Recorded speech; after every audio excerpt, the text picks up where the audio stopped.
communication sometimes makes it worse.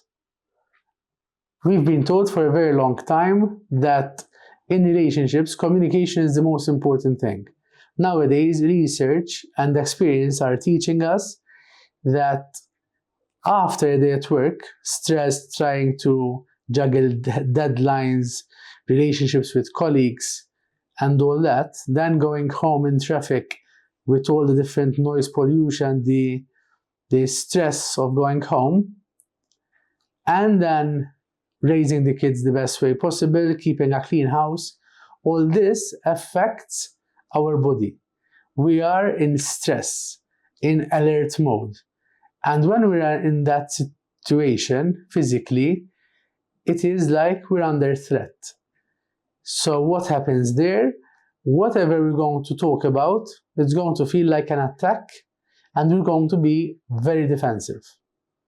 The more we talk when we're like this, or one of us is like this, the worse it's going to get.